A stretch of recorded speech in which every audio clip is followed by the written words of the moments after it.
À tous, j'espère que vous allez bien. Je suis en préparation d'une nouvelle recette sucrée et il me fallait de la pâte feuilletée. Donc je me suis dit, je vais essayer de vous apprendre à faire de la pâte feuilletée, mais de la pâte feuilletée rapide. Parce que la pâte feuilletée, c'est compliqué et long à faire.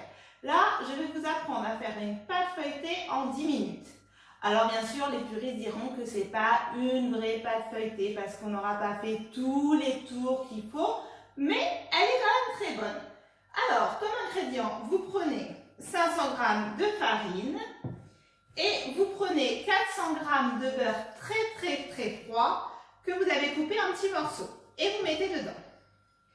Donc, vous mélangez bien la farine avec le beurre.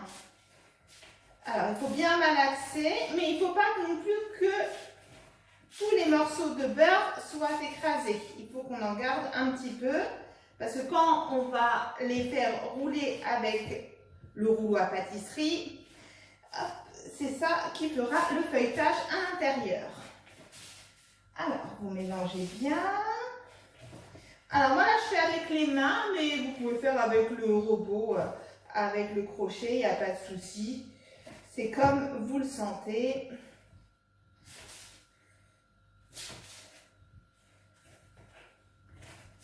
Donc vous mélangez bien tout ça.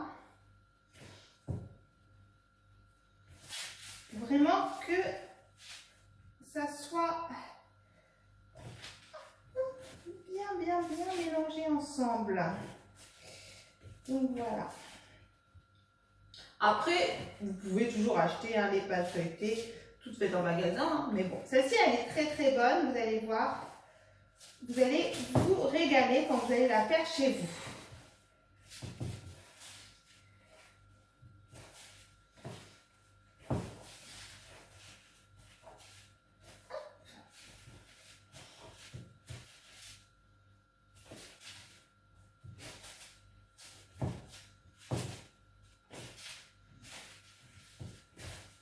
Voilà, j'ai bien mélangé. Ensuite, vous prenez 20 centilitres d'eau. Je mets plein les doigts.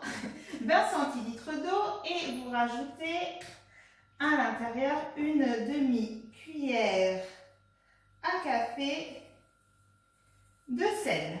Et vous mélangez bien. Et ensuite, vous rajoutez petit à petit votre eau et votre sel à votre mélange. Alors, ensuite, vous prenez un petit peu de farine que vous mettez sur votre boule pour pouvoir fariner le tout. Donc là, on va prendre le rouleau à pâtisserie et vous allez étaler votre pâte en forme de rectangle.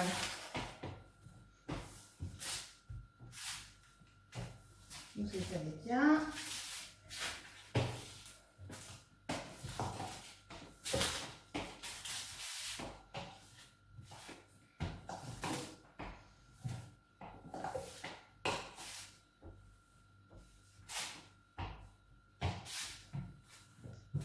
Voilà. Donc là, ma pâte, elle est étalée en forme de rectangle. Donc, vous allez prendre la partie supérieure de votre pâte. Vous allez la rabattre, voilà, jusqu'à la moitié. Voilà. Ensuite, vous prenez la partie inférieure de votre pâte et vous allez la rabattre jusqu'à la moitié aussi. Voilà. Alors, ensuite, vous allez prendre votre pâte dans les mains et vous allez faire juste un quart de tour.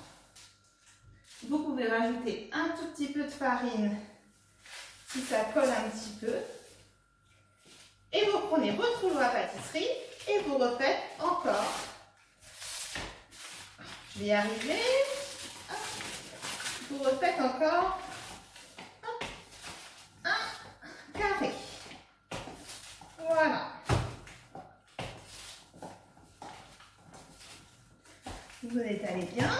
Comme ça, votre beurre, voilà, il se met à l'intérieur de votre pâte. Donc c'est pareil, vous répétez l'opération d'avant. Vous prenez votre pâte, vous reprenez de l'autre côté, vous prenez votre pâte et on lui fait faire encore un tour. Là, c'est ce qui va vous donner votre feuillage après de votre pâte feuilletée. Le fait de faire un quart de tour comme ça. Alors, plus vous faites des quarts de tour, plus votre pâte, elle va gonfler. C'est comme vous le sentez. Ça dépend quel gâteau vous faites. Donc là, vous faites encore un rectangle. Donc moi, je vais le faire 4 fois, ça, l'opération. Donc, partie supérieure, partie inférieure. Et là, je ne sais même plus à quel tour je suis. Bon, hop. On va tourner encore un petit peu. Et là, on repart encore sur un triangle.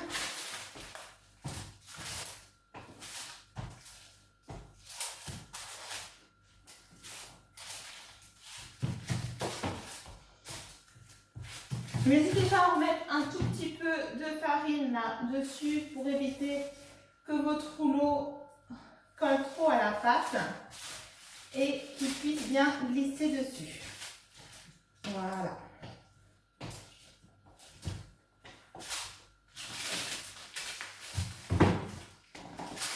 Hop. Et voilà, on replie une dernière fois et on replie une toute dernière fois. Voilà. Donc je vais venir vous montrer au plus près comment est ma pâte. Toujours si c'est MD à la maison. Hein. Voilà. Donc voilà, j'ai fait ça. C'est une pâte feuilletée. Voilà, que j'ai faite en 10 minutes de temps. Voilà. Ma pâte feuilletée est prête. Je vais la mettre au frais. Pour faire la suite, moi, de ma recette, je vais vous faire une spécialité portugaise. Je vais essayer de la faire aujourd'hui et vous la poster sur notre chaîne YouTube. Sinon, vous pouvez l'utiliser, vous, pour des recettes sucrées ou salées. Donc, je vous mets les ingrédients sur Facebook, Carnet de Tambouille, comme d'habitude. Je vous poste la vidéo et n'hésitez pas à vous abonner à notre chaîne YouTube. Et surtout, venez nous demander un ami sur notre page Facebook Carnet de Tambouille pour échanger avec nous. Ce sera avec plaisir. À bientôt!